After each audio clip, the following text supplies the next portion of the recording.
श्रोता मित्र, ये ऑडियो कहानी राजा रत्नाकर ने असुर दुर्मुख का वध करने की बाद का घटना है। राजा रत्नाकर के राज्य में एक महत्वपूर्ण घटना घटती है जब महामंत्री की पत्नी गर्भवती होती है और राजमहल में उसकी भव्य गोद भराई होती है। रानी विजया अपनी निसंतान स्थिति पर दुखी होती हैं और माता लक्ष्मी से प्रश्न करती हैं। तभी नारद मुनि दिव्य संदेश लेकर आते हैं, नवरात्रि में विशेष हवन और पूजा का आदेश। उधर दुर्जय इस आयोजन पर व्यंग्य करता है, लेकिन उसे नहीं पता कि एक अद्भुत अवतार आने वाला है। ये ऑडियो कहानी भावनात्मक, पौराणिक शैली में तैयार की गई है।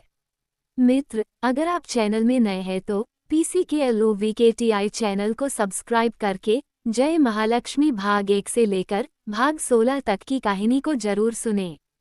कथा प्रारंभ। कभी कभी संसार में ऐसे क्षण आते हैं जो बाहरी रूप से साधारण दिखते हैं, लेकिन वे वास्तव में किसी महान दैवीय घटना की शुरुआत होते हैं। राजा रत्नाकर के राज्य में भी ऐसे ही परिवर्तन का समय आया था। साधुओं पर दुर्जय का अत्याचार बढ़ चुका था, सभी दुखी थे और राजा रत्नाकर अपने राज्य को धर्म में बनाए रखने के प्रयास में लगे थे।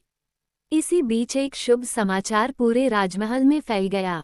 एक महामंत्री की पत्नी गर्भवती। राजा रत्नाकर के महामंत्री, राज्य के सबसे विश्वासपात्र व्यक्ति, और उनकी पत्नी, जो कई वर्षों से संतान की इच्छा रखती थीं, अंततः गर्भवती हो गईं। पूरा महल प्रसन्न हो उठा। महामंत्री स्वयं अपनी पत्नी का हाथ थामे श्रद्धा से रत्नाकर के दरबार में पहुँचे। उन्होंने कहा, महाराज, आपकी कृपा से मेरे घर में संतान आने वाली है। हम आपकी आज्ञा से ही यह शुभ समाचार लेकर आए हैं। कृपया आशीर्वाद दें। राजा मुस्कुराए, उनकी आंखों में स्नेह था। उन्होंने दोनों को खड़ा कर कहा, आप दोनों पर मेरा नहीं, माता लक्ष्मी का आशीर्वाद है। ये संतान राज्य के लिए शुभ संकेत है। और उसी क्षण राजा ने निर्णय लिया। 2 गोद भराए राजमहल में होगी। राजा ने आदेश दिया, महामंत्री की पत्नी की गोद भराई राजमहल में ही होगी, क्योंकि यह प्रसंग राज्य के लिए भी उतना ही शुभ है जितना परिवार के लिए। तय दिन पर राजमहल के प्रांगण में वैदिक मंत्रों के बीच गोद भराई संपन्न हुई। गायक स्त्रियां मंगल गीत गा रही थीं। राजमहल में हर्ष का वातावरण था। सभी प्रसन्न थे, सिवाय एक हृदय के, रानी विजया। वो मुस्कुराने का प्रयास तो करती, लेकिन मन में एक टीस उठती रही। सबके घर खुशियां आती हैं, मेरे आंगन में ही खालीपन क्यों है। 3 रानी का दुख, माता लक्ष्मी के सामने प्रार्थना। रात को जब महल शांत हो चुका, रानी अकेले मंदिर में जा बैठी। दीपक की लौ हल्की हल्की याओ रही थी। रानी ने माता लक्ष्मी की प्रतिमा के सामने कहा, हे माता, मैंने कभी किसी का बुरा नहीं सोचा, कभी कोई गलती नहीं की।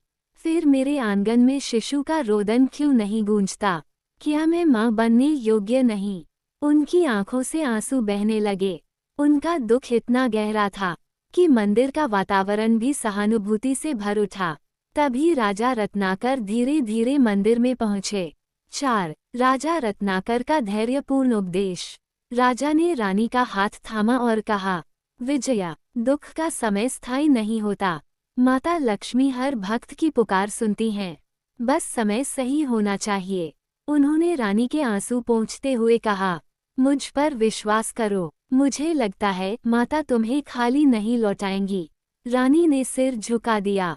पर कब महाराज, कब? राजा मुस्कुराए, जब माता स्वयं समय तय करेगी। रानी ने हृदय थोड़ा हल्का महसूस किया, लेकिन उन्हें नहीं पता था कि उसी क्षण दूर विष्णुलोक में एक निर्णय लिया जा रहा है। 5 माता लक्ष्मी का दिव्य निर्णय। माता लक्ष्मी, जो सदैव धर्म की रक्षा के लिए तत्पर रहती हैं, रानी के आंसू देखकर चिंतित हुईं। उन्होंने अचानक नारद मुनि को बुलाया। नारद, समय आ गया है, रत्नाकर और उसकी रानी के जीवन में प्रकाश लाने का समय। नारद ने पूछा, माता, क्या आप अवतरित होना चाहती हैं? माता ने मुस्कराते हुए कहा, हाँ, दुर्जय का अत्याचार सीमा पार कर चुका है। मैं स्वयं वैष्णवी रूप में जन्म लूंगी और मेरा अवतरण रानी विजया के घर होगा। नारद मुनि के नेत्र प्रसन्नता से चमक उठे। माता ने आगे कहा, जाओ राजा रत्नाकर को कहो आने वाली नवरात्रि में विशेष हवन करें, मेरी आराधना पूरी श्रद्धा से करें, उनकी मनोकामना पूर्ण होगी। 6. नारद मुनि का आगमन। अगले दिन सुबह राजा रत्नाकर दरबार लगा रहे थे कि अचानक अलौकिक संगीत गूंजा। नारायण नारायण। नारद मुनि पधारे। राजा और रानी दोनों ने उन्हें प्रणाम किया। नारद ने कहा, महाराज आप धन्य हैं, माता लक्ष्मी ने आपकी प्रार्थना सुन ली है। रानी ने आश्चर्य से पूछा, क्या माता ने? सचमुच। नारद ने कहा, आने वाली नवरात्रि में विशेष हवन करें, व्रत रखें, माता की आराधना करें, आपकी मनोकामना अवश्य पूर्ण होगी। रानी की आंखों में आशा की चमक लौट आई। 7. नवरात्रि की तैयारी। पूरा राजमहल नवरात्रि की तैयारियों में जुट गया। पुरोहितों को बुलाया गया, वेदियों की तैयारी हुई। अष्टमी के दिन विशेष यज्ञ की योजना बनी। राजा और रानी दोनों उपवास रख रहे थे। वातावरण में एक अलग ही पवित्रता भर गई थी। लेकिन दूर अंधकार से भरे दुर्जय के महल में कुछ और ही चल रहा था। 8. दुर्जय का उपहास। दुर्जय ने अपने सैनिकों से सुना, राजा रत्नाकर अपनी संतान की इच्छा के लिए महान यज्ञ करने वाले हैं। दुर्जय ठहाका लगाकर हंस पड़ा, हा हा हा, माता लक्ष्मी उसके राज्य को मेरे अत्याचारों से नहीं बचा पा रही, और वह आशा करता है कि माता उसे संतान देंगी। वह क्रूरता से बोला, जिस सेना को बचाने की ताकत देवी में नहीं, क्या वे रत्नाकर के घर में बच्चे भेजेंगी? उसकी हंसी अंधकार में गूंज उठी, लेकिन वह नहीं जानता था देवी की कृपा धीमी हो सकती है, पर असफल कभी नहीं होती। 9. नवरात्रि का आरंभ। दिव्य संकेत। नवरात्रि के प्रथम दिन ही राजमहल में हल्की सी सुगंध फैलने लगी। पुरोहितों ने राजा से कहा, महाराज ये शुभ संकेत है, देवी का आगमन हो रहा है। अष्टमी के दिन जब हवन आरंभ हुआ, आकाश में हल्की गर्जना सुनाई दी। नारद मुनि स्वयं उपस्थित थे। उन्होंने राजा से कहा, धैर्य रखिए महाराज, माता जल्द ही आपकी झोली भरेंगी। रानी विजया आंखें बंद कर पूरी श्रद्धा से देवी का ध्यान करने लगी।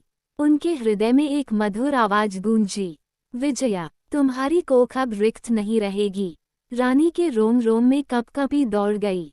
10. कथा का अंतिम चरण। अवतार की तैयारी। यज्ञ समाप्त होने पर राजमहल में एक असाधारण शांति उतर आई। तभी रानी अचानक थम गईं। उनके भीतर एक अनोखी अनुभूति हुई, जैसे कोई पवित्र शक्ति उनके भीतर प्रवेश कर रही हो। पुरोहितों ने कहा, महारानी माता की कृपा आप पर उतर आई है, देवी स्वयं आपके गर्भ में आने वाली हैं। राजा रत्नाकर की आंखें भर आईं। उन्होंने रानी के हाथ पकड़े, विजया आज हमारा जीवन बदल गया। नारद मुनि ने आशीर्वाद दिया, महाराज अब वह समय निकट है जब पूरे ब्रह्मांड में एक दिव्य शक्ति वैष्णवी रूप आपके घर जन्म लेगी और दुर्जय का अंत भी निश्चित है। महल के बाहर तेज हवा चली और ऐसा लगा मानो स्वयं माता लक्ष्मी घोषणा कर रही हूँ, मैं आ रही हूँ। कथा समाप्त, लेकिन यात्रा शुरू।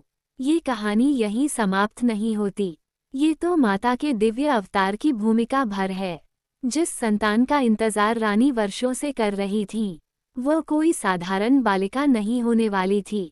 ये वही शक्ति थी जो आगे चलकर वैष्णो देवी के रूप में संसार में विख्यात हुई।